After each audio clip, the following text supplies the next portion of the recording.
And we are watching what are clearly flashing red warning signs in this economy as managed by President Trump, who famously ran on the economy, on jobs and prices and people's well-being.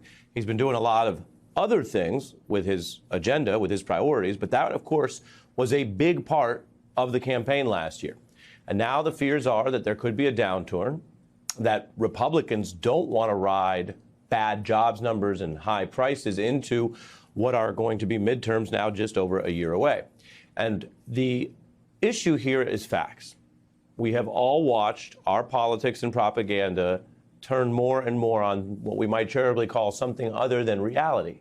And yet certain realities, especially when it comes to people's livelihoods, their jobs, whether they have money in the bank and money coming in from an employer, that can't just be propagandized or podcasted away.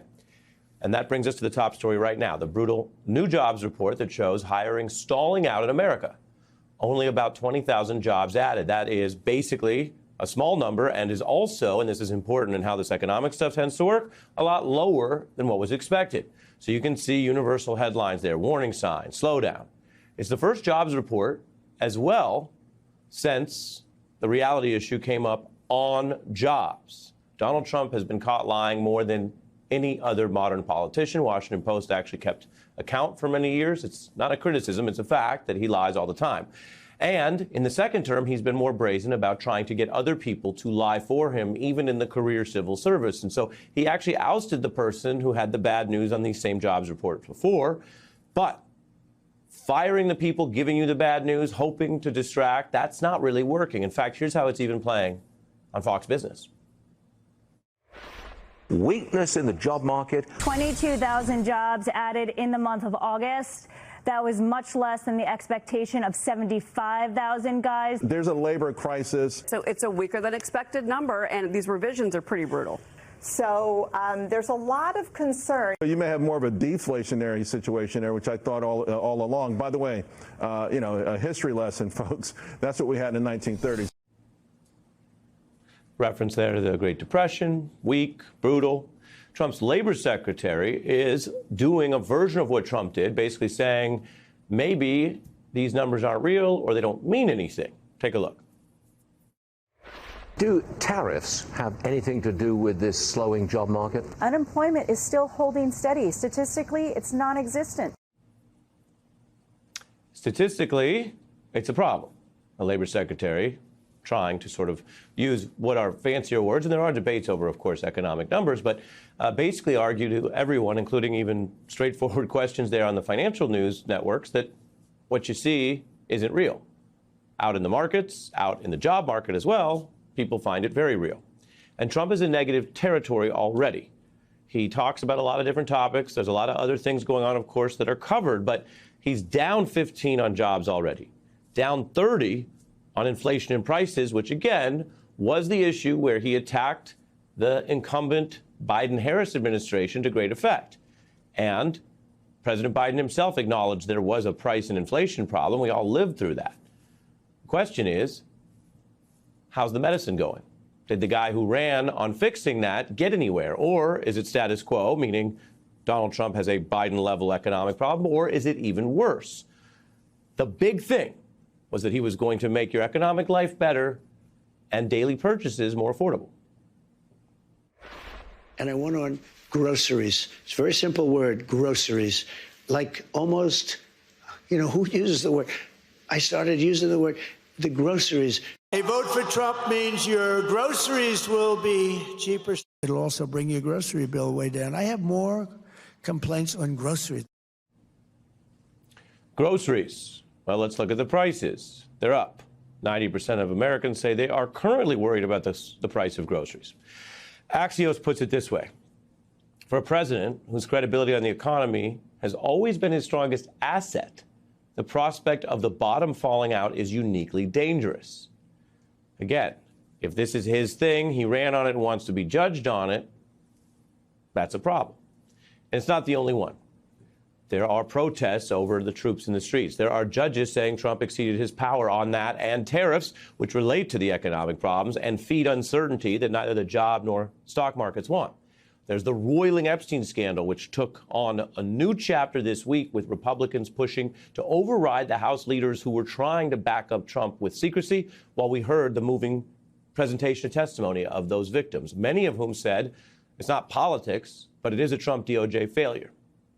The economy, though, as we all know, is the mood music for all of this. And if people are really upset about groceries and really concerned that there is a kind of endless, unfathomable trade war that even judges from both parties, appointed by presidents of both parties, say he might not even have the power to wage, well, that sets things on a different course as Americans pay attention again here in this beginning of the fall. I want to bring in Maya Wiley, former SDNY civil prosecutor and CEO of the Leadership Conference on Civil and Human Rights, and Jelani Cobb, who is Dean of Columbia Journalism School, staff writer for The New Yorker and MSNBC analyst. Welcome to both of you. Jelani, you know a lot about journalism, so much they have you running the most renowned journalism school. And first and foremost, we look at sources. Sometimes it's data, it's hard facts. Sometimes it's what experts or credible people say. What do you see here in the sources and the underlying facts of what is at least a troubled Trump economy? So, I mean, I think that this is indicative of, a bigger trend. If we go, I mean, there are many examples, an abundance of examples. But do you remember Hurricane Dorian back in 2019 or Sharpie Gate, where the data said one thing, but Trump said something else. And so he just used a magic marker to change the data. This is the same thing that we saw, last month with the firing of the chief economist for Bureau of Labor Statistics. The data said something. They didn't like what the data said. If we wanted to look at that theme further, this was the crux of the fireworks that you saw yesterday with the Secretary of Health and Human Services, RFK Jr., and his testimony. Most of that conflict was around data and what the data said, and wanting to have a contrary opinion that wasn't supported by data. It is a fundamental thing. I can add that it's not a coincidence that we've seen so many conflicts directed at journalism and at higher education, places that rely on a belief in objective truth and facts and empiricism. Yeah. I mean, that's sort of what ties it all together. And Maya, those of us in what was once called the reality-based community would prefer that we started with shared reality and then had our public debates and made our policies from there. But you've both done a lot of work in the field of social justice, also been a candidate yourself. Does it matter that the economy, as James Carville says, is everything and does break through more than, say, lies potentially about the vaccine wars? Let's remember most people who show up at the polls are showing up at the polls and voting based on how they're doing, how they're feeling, how confident they are, and what candidate they think is going to help solve the problems they have or continue to make sure, if they like how things are going, that it keeps going better. And that's why all those clips you showed about Donald Trump and what he said on the campaign trail, playing to how's it going for you with your grocery costs, right? Well, now we know how it's going with grocery costs right now, which is it's getting more expensive thanks to Trump's tariffs, which is, what economists have been saying for a while, which is we're going to send costs up. People are going to spend more for soap. Aria, I was just at a state fair in rural New York. And I was buying silver jewelry because I like silver jewelry. And the man and his wife, this is their small business, they had their table out. And as we were chit-chatting, as I was buying my earrings, he said, I may not be here next year. And I said, well, why not? And he said, because silver is going up 40%. If that's the conversation I am having at a county fair, Donald Trump has a problem. Because what we're hearing, remember, 68% of rural voters voted for Donald Trump. We're already seeing he's still popular with a lot of those voters, but one recent poll that just came out showed that he's down in overall net approval by 6 points already. with rural voters. But this is why, because of people, and what we know from the economists is the people who are going to feel it the most are the people who are already struggling. Well, Right. Those Absolutely. are some of the people Trump so proudly, said he activated and got out to vote. And those are the people who are going to have the biggest pain points. And we're going to see it also with that, with what he did with budget, what he's doing with cutting programs, how already 2.4 million people are going to find it harder because they're going to start losing their SNAP benefits. That's food on the table. And what we forget is those people, a lot of them are working, and their families and their kids. This is not going well, but it's not going to go well because what everyone is going to understand is whether or not they're struggling more or their lives are getting better. And all that we're hearing, even anecdotally, and even if you're just out in the street, is it's getting harder. Yeah. And the reference to county fairs, Sharpie that one. The reference to county fairs, I know that excites Jelani because the New Yorker has many cartoons in the county fair pantheon. That you'll see a pig in a top hat. You'll see a pig going to a dinner. Go ahead. By the way, I can also attest. I was at the Maryland State Fair last weekend, so I was out there doing my level best to have a kind of wholesome American experience at the county fair.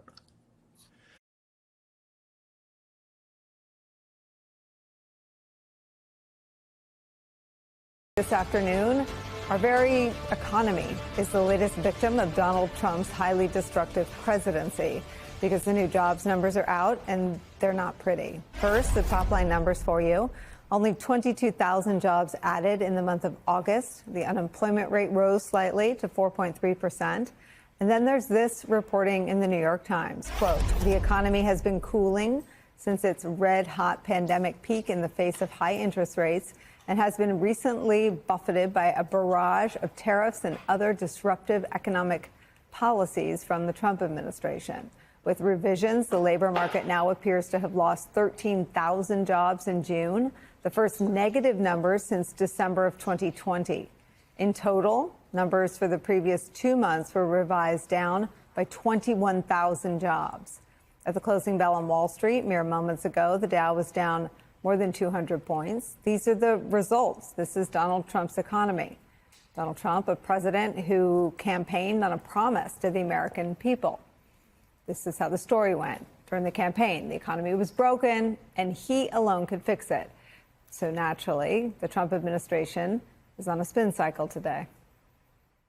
So we're very, very excited about where things are going. It's a little bit of a disappointing job number, but I pretty much expect it's going to revise up. It's just not an acceptable thing that the jobs numbers are so unreliable that they're being revised all the heck over the place. A completely different story if we have 1 million fewer jobs, as happened the last time that there was a revision. And so that's one reason why President Trump thinks we need a new set of eyes over there at BLS to fix this problem. Hours before the American people even knew anything about these rather brutal jobs numbers, Trump was playing one of his favorite games, explaining which numbers were real and which ones were fake. Watch. Can you commit to saying the data will be credible? The number, I don't know, they come out tomorrow, but the real numbers that I'm talking about are going to be whatever it is, but will be in a year from now when these monstrous, huge, beautiful places, they're palaces of genius. And when they start opening up, you're seeing, I think you'll see job numbers that are going to be absolutely incredible. Right now, it's a lot of construction numbers, but you're going to see job numbers like our country has never seen before. It's not clear what he's talking about, but the important piece of news there seems to be that there won't be any, quote, real numbers for at least a year. Not for nothing. It is worth nodding to the bravery these days associated with compiling and publicly releasing real numbers that are so bad, such poor economic data. Remember, the last person who did that is now the former commissioner of the Bureau of Labor Statistics. She was fired for simply doing her job and telling the truth. Which brings us back to where we started, the absolutely toxic and acidic nature of the Trump presidency, which is fueled on retribution and revenge and spin and lies. And what it means not just for the soul of our nation, but for the stability and strength and very basic ability to function as an economy as well. It's where we start today with some of our favorite reporters and friends. CNBC contributor, publisher of The Message of the Markets on Substack, Ron Insana, is here with us. Also joining us, former director of the National Economic Council for Presidents Obama and for President Clinton. Gene Sperling joins us. With me at the table for the hour, former top official at the Department of Justice, MSNBC legal analyst Andrew Weissman's here. Ron Insana, let me first ask you if anything changed in the process of compiling jobs numbers between Donald Trump's firing of the last person with this job and today. That would require a massive overhaul of the methodologies that are used, the number of people involved, not just who's running the Bureau of Labor Statistics, and yet the new head has not really been fully implemented yet. So no, nothing's changed in the way in which the data are collected in 1 week during a given month, this being the month of August, and then we, as a unit, the Bureau of Labor Statistics talks to over 100,000 businesses and several 100,000 households, collects the data as best it can, and determines both the number of jobs created or lost and the unemployment rate. So everything was the same last month as it was in prior months, and quite frankly, going back years and decades. So the numbers are real. We can talk about them as a real thing. Take me inside your reaction and the reaction among the business community. Well, initially, the stock market rallied on the hopes that this will cement an interest rate cut from the Federal Reserve. And then the stock market looked around and said, well, wait, if they're cutting interest rates, this also could mean that we're on the cusp of a recession, or certainly of a labor market recession. That's not a good thing. So stocks, as you pointed out at the top of the show, sold off. In my view, and I'm trying to view this almost, entirely through an economic prism, this is a policy-induced slowdown, certainly in the labor markets and maybe later in the broader economy. When you have the tariffs that have been put in place, when you have immigration and mass deportations, when you have the DOGE government cuts, reducing government employment, trade services, construction, and also a host of other industries that have been reliant on areas that are now under attack, this is a policy-induced slowdown, and doesn't appear that we're going to see much of a reversal in that regard anytime soon.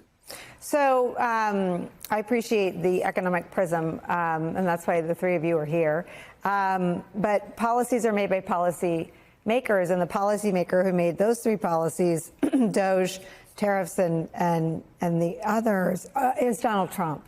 And I think the contrast you're making is that during COVID, the last slowdown that most Americans lived through, at least working Americans, that was a global pandemic, a wild and unpredictable and novel virus. Have you ever seen a man-made slowdown of this kind?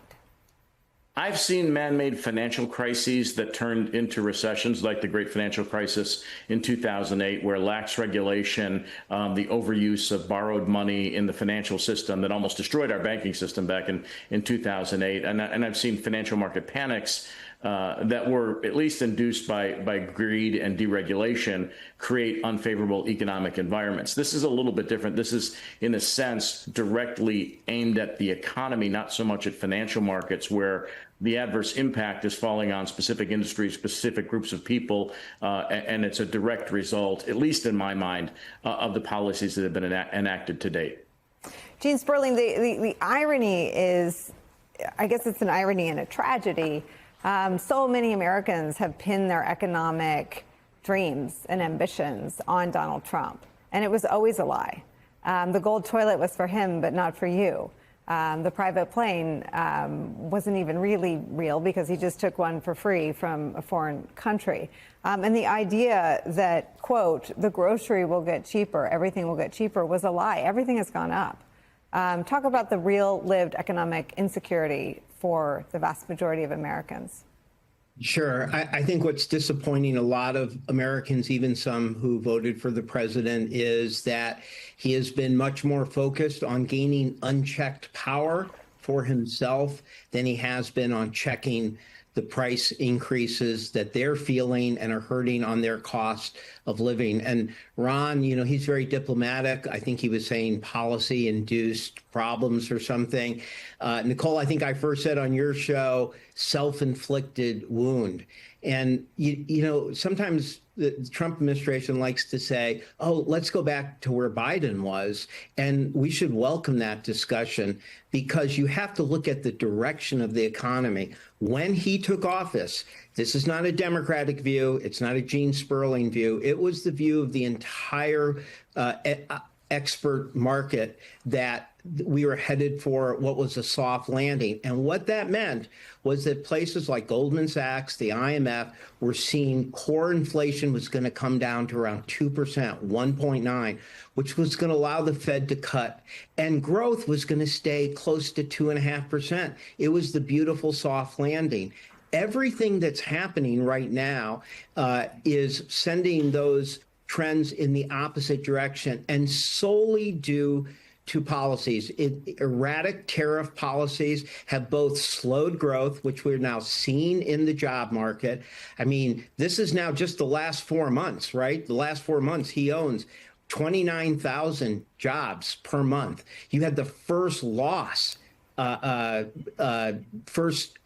of jobs now in June. They actually were negative. If you don't count kind of healthcare and other jobs like that, we've actually lost 142,000 jobs in areas like construction and manufacturing that he's talking about. So the impact for Americans was we were about to hit a steady, stable period. And instead, they're now seeing their growth in jobs being weakened, and that's just the clear factual case from the growth numbers, which are now under 2%, and the jobs numbers, which are really pathetically low at this point. And then at the same time, because of the tariffs, because of, I think, this overblown mass deportation immigration strategy, at the same time, inflation is going up. So for average people, what that means is the economy is slower.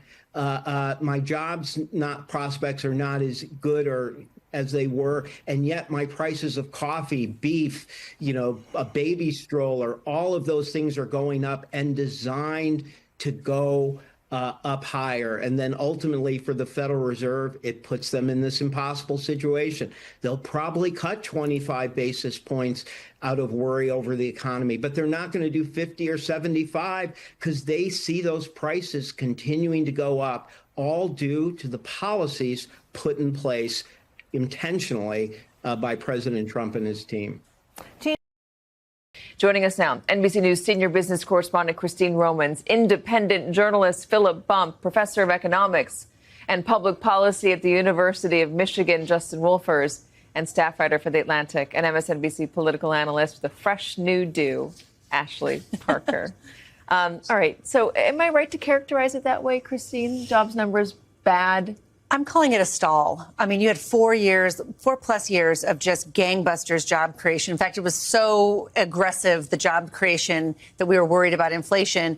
And then now, boom, it just stopped. So it's a no hire, no fire kind of situation. And it makes sense, right? Because companies, think about May and June. That's when you saw very few jobs created and then jobs actually lost. In May and June, we were in peak uncertainty over on-again, off-again tariffs. What was it, a negotiating tactic? Was it for drug trafficking? Was it for, trade surpluses? What exactly is the strategy? And companies who had been doing just fine just stopped in their tracks. And I think that's what you see there. What's the deal with Howard Lutnick saying that this morning, 30 minutes before the numbers came out? The expectation was that the numbers were not going to be great. I mean, Right. Donald Trump previewed that last night, saying, don't look at the numbers tomorrow, look at the numbers a year from now. So the whole thing that's a little confusing is if you don't believe the numbers, then you can't use these numbers to say you should be cutting interest rates, right? And there's no reason not to believe these numbers. I'm going to tell you, I've spent years calling Bureau of Labor Statistics economists and having them walk me through tables and tell me exactly what's happening here. They're not people who need to be gotten rid of. They're people who are public servants who are crunching numbers as their job.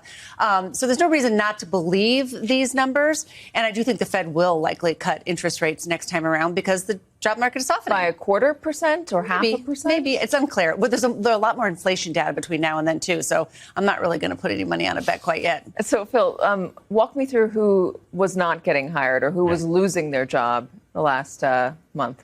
Yeah, so it's important to remember that this is not even, that when we talk about these job losses, it's not across the board. So what I did when the numbers came out is actually went back and looked not only at the shift of the past month, but since January, since Donald Trump came into office. And there are some clear winners and losers. White men, black women, for example, have lost employment since the beginning of the year. That's not just month over month. That's since Donald Trump took office. There are fewer of each of those groups. Laid off.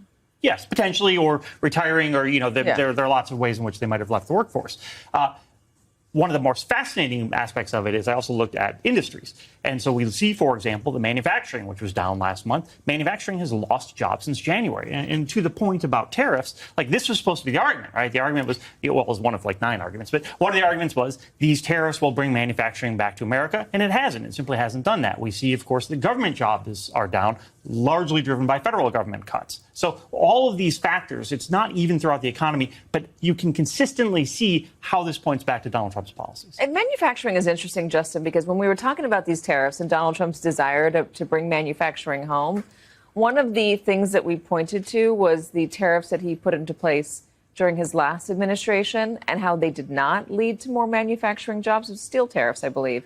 How they led to, I think, 70, was it million or 1,000? What was the number? Jobs lost. We're going to go with 1,000 there, Katie. We're going to go with 1,000. Million's a bit too high. 1,000 jobs lost because of Donald Trump's steel tariffs in the first administration. Yeah. So, look, it's easy to be mad about tariffs. And there's those of us who argue they're a bad idea. There are reasonable arguments they're a good idea. But what there's no argument about is incompetent, incoherent tariffs are always and everywhere a terrible idea. He started the trade war with no way to win it. Page 1 of the tariff handbook says don't put tariffs on inputs. And so then he goes and puts tariffs on steel and aluminium, which I believe is pronounced aluminum, which are used by factories everywhere. And so what he's done is he's helped these very tiny slivers of the economy. Pittsburgh and the Steelers, they're feeling very good about this. The rest of the economy uses steel. They're doing much worse. Look, the ask from Trump was we all should suffer a little bit to bring back manufacturing, but because the policies are incompetent and incoherent, even manufacturing got hurt along the way. Ashley, is there any word from anybody in the administration about maybe changing course or rethinking some of the policies in light of these numbers? Well, more broadly, the president understands and his team understands, in part because in many ways this is how he was elected, is that the economy matters. Jobs matter. How people are feeling about their jobs and if they have them or not matters politically. They are very focused on 2026. And, when you broke that down, I was struck by, and when Phil broke it down, some of the people in the industries, not all of them, but who have been hardest hit are from Donald Trump's base, white men, manufacturing. And so I will say when anything affects his base, that's something he and his team do care about deeply. But it is a bit too early to say what changes, if any, we may see in the coming months in response to this. So one of the conversations we had during the Biden years, Christine and Phil, was the vibes economy. People didn't feel good about it, but the Biden team would keep pointing at the employment numbers. They were at historic lows. They were so good. And the argument against that was, yes, they're good, but unemployment is, it's distinct. If you are unemployed, you feel it, but it's just a small number of people in the large scheme of things. Inflation, on the other hand, is something that absolutely everybody feels, right, except for maybe the very, very rich who aren't paying attention. Everyone feels inflation, and that's why people felt so negative about the Biden economy. Inflation's also, where are we at in inflation? Are we tackling it? Is it okay? So the cost of living is still, I say, issue number one for American families. It really is. More than the job situation. I think that could be something that goes to the forefront in months ahead. But prices are still moving up. I mean, you look over the past 5 years, food prices are up 26%. Auto insurance prices are up 30 or 40%. Housing costs are up 50%. I mean, it's been a really tough 5 years for the American people. And you've got an inflation rate that is still higher than the Fed would like to see. That's why they haven't been cutting interest rates until now. But now the balance is starting to be like, the job market could be tipping. Now we're concerned about inflation, but we're going to have to cut. So what happens when you have bad jobs numbers and bad inflation? It's bad. Yeah, it's a bad squared. It's easy to talk about the Jimmy Carter era and so on and so forth. Like, we're in sort of a novel space. So I'm not sure, and Justin can probably speak to this better than I can about historic analog. I do want to say, though, that from a political standpoint, not only is Donald Trump now overseeing an economy in which people are frustrated and in which prices are going up, but he also is the guy who said that wouldn't happen, right? Which is not where Biden was, right? Yes, and yeah, of course, right. Donald Trump says lots of things, and the hypocrisy of Donald Trump. It's going to end the war in Ukraine exactly, today. Right. Yes. However, people weren't voting for Donald Trump as much on Ukraine as they were on inflation, and I think that particularly for a lot of young people or new people who are just sort of came onto the Trump coalition last year, this will be a much bigger. Ashley, what about that? What about what Phil just said? Yeah, that's absolutely right. Again, the economy, both the vibes economy and the real economy. And by that, I mean, what you were discussing, sort of cost of living things, right? People are aware when they're changing their routine, instead of going to the grocery store closest to them, that they're going to one maybe further away because the prices are a bit lower, or they're clipping coupons and going to two grocery stores to get the best deals. That is something you hear voters talk about. That is something you hear people feel. And I just had the privilege of listening to a focus group of these sort of swing voters who voted for Biden and then went back to Trump. And a lot of frustrations came up.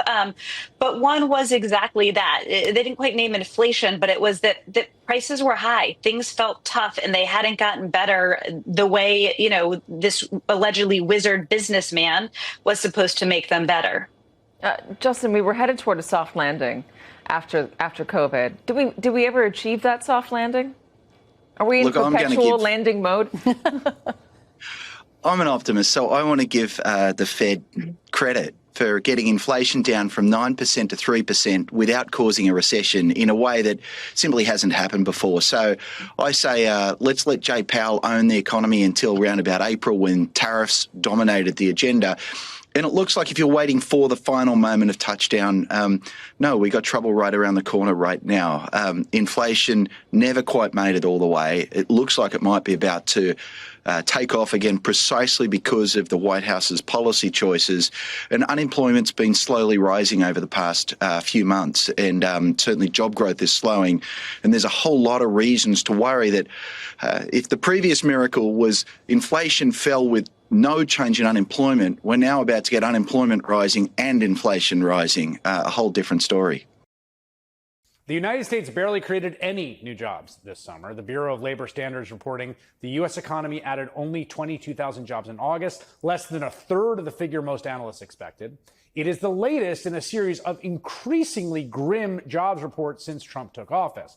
And the deeper you look, the worse it gets. Because today, the government also revised its numbers from previous months. They said rather than gaining 14,000 jobs in June, the economy actually lost 13,000 jobs that month. It was the first such decline since, you guessed it, December 2020, the end of the first Trump presidency. In fact, the Journal says outside of 2020, when the pandemic hit, this is the weakest year for job creation in America since 2009, the height of the Great Recession and the Wall Street bailout. What is even wilder is that this is the first jobs report to come out of BLS since Trump fired the commissioner last month, complaining when he got a bad number that the number were rigged to make him look bad. What was the administration's response today? Don't trust our numbers. It's not the number you wanted.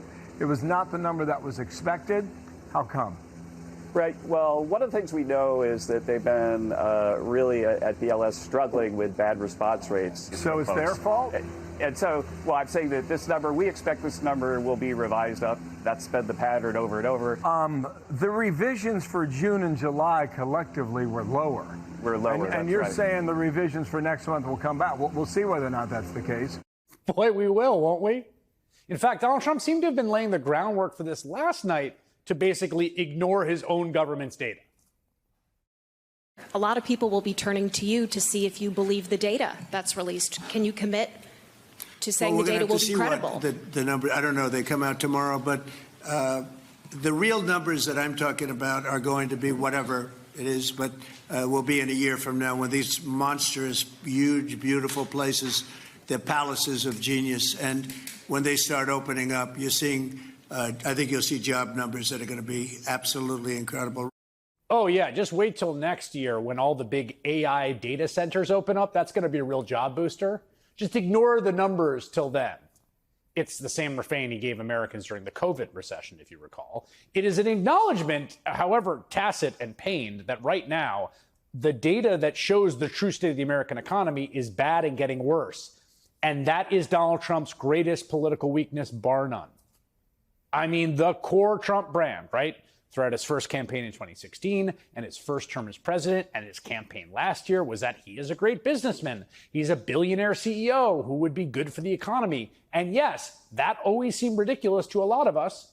He governs like a man who went bankrupt running a casino somehow, because that's who he is.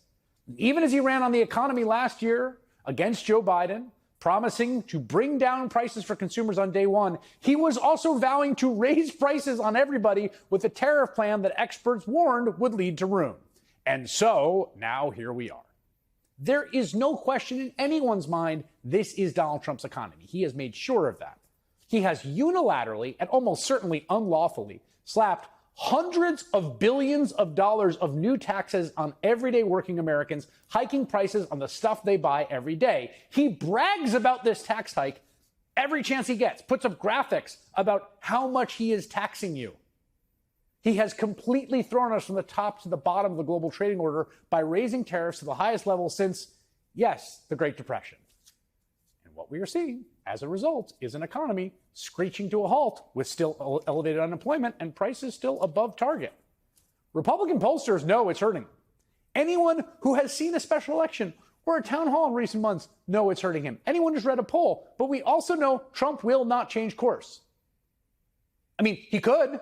He could just abandon the whole tariff gambit. But no, he has already fired the head of the government agency that produces statistics, who he blamed for bad economic news. He's trying to get one of his own cronies in there now. He's actively trying to take over the independent central bank, an unprecedented move in the 100-plus year history of the institution, so he can, like other dictators he admires, mess with the interest rates.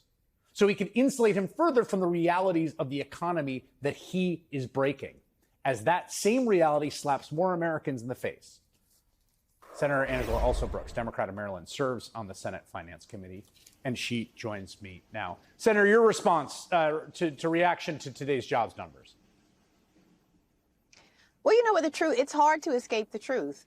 Sooner or later, the truth will find you. That's what we know. And the truth is finding Donald Trump and his administration, and it is that his economy is failing. The jobs numbers today, in spite of having fired the person who was responsible for the numbers last month, show us what we all knew, is that the policies of this administration would eventually hurt the very people he promised to help. We are seeing not only that we only added 22,000 jobs, we were expecting about 75,000, but we are seeing that everywhere you look, this economy is failing and is hurting people. It's not only that we're not seeing the jobs, we know as well that you don't even have to look at the numbers to understand it in your real life, that the cost of groceries are now 5% higher this year. We know as well that the cost of goods, as a result of these erratic tariffs, that the cost of goods will be going up, that your rent or mortgages are not going down, that the cost of housing has increased. And so what we heard on the first day was an absolute lie, that he would somehow not only cause the cost of groceries to go down on day one, but that he would improve our lives. We are now not only poorer, but we're sicker as a result of what we also see with this Secretary of Health and Human Services. So the jobs numbers, again, it's hard to run from the truth. The truth will eventually find you, and the truth is rising to the top. This is a failing economy, and it's nothing to celebrate, because he's hurting everyday, hardworking Americans. And you know what? It's only getting worse by the moment. To the extent there's a coherent theory of the economics of mass deportation, and I'm not sure there is, but to the extent there is one, it's kicking out immigrant workers will provide a employment boost for those in America who are sort of at the most marginal parts of the labor market. Instead, what we're seeing is a spike in youth unemployment, a spike in African American unemployment, a particularly bad spike in unemployment for black women. What does it signal to you that these groups are seeing these higher levels of unemployment about what it means, what's coming next? Well, you know what? I mean, I think it's a very sad story. Again, that the people who are hurting, there's nothing to celebrate in today's numbers. This failing economy is hurting so many people. And it's not just the groups of people that you have mentioned. As you've mentioned, of course, African Americans. We know that younger Americans. When I think about the job market, I think about my 20-year-old daughter, who will be soon, as she graduates from college, facing a job market that is frightening for so many of them. And what it translates to, the ones who are afraid that they won't even be able to live as well as their parents, that the average age of first-time home buyers is now somewhere closer to 40 years old rather than 20 when my parents were buying a home. So these are real numbers. They're real lives that are being impacted.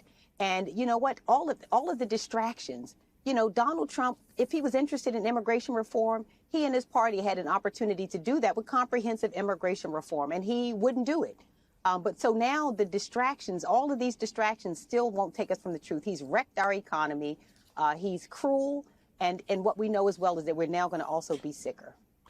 You sit on the committee that will be evaluating the nominee to replace the Bureau of Labor Statistics commissioner he fired.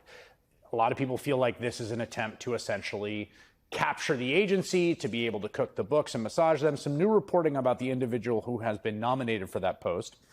President Trump's nominee to lead the Bureau of Labor Statistics, is coming from CNN's K-Files, operated a since-deleted Twitter account that features sexually degrading attacks on Kamala Harris, derogatory remarks about gay people, conspiracy theories, and crude insults aimed at critics of Trump. NBC News reported CNN confirmed he was a bystander at the U.S. Capitol on January 6, 2021. What do you need to see from this nominee? Do you have confidence this is the right person for the job? Let me tell you, I don't need to see any more from this bad movie. I have been in the room when these confirmation hearings have happened, and honestly, it's like a Saturday Night Live episode. These people who are overwhelmingly unqualified for the jobs that they've been put forward for. His nominee, who will be before the committee, is much like many of the others that I've seen. He's not only unqualified, the only qualification that matters to Donald Trump is that these people will rubber stamp what he does. Think about the person who's now going to now be CDC director is a venture capitalist. That's the person who's supposed to replace a medical doctor. So these are unqualified people. The only criteria is to cook the books. What we've seen is chaos, increasing cost, and corruption. And these nominees are there to help continue that very, very action, which is to increase costs for Americans, to increase corruption and chaos. That's all we've gotten from this administration.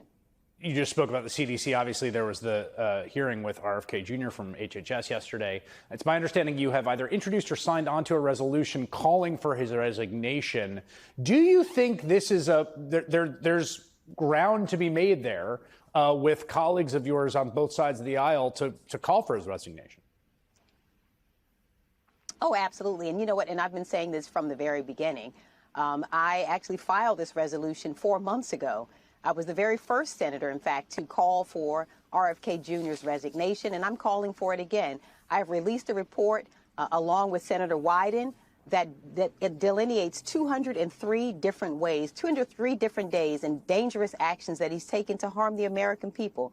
Everything from firing scientists after he lied to our faces and said he wouldn't fire working scientists. He fired over 3,000 of them.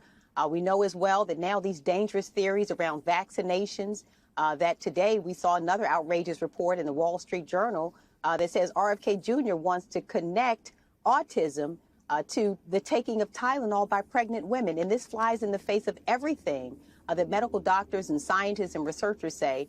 And so there are so many ways, more than we can delineate, over 203 different reasons why we cannot trust his leadership, why he is dangerous for Americans, and why, again, he's not only going to make us sicker, but people will die as a result of the irresponsible leadership of RFK Jr.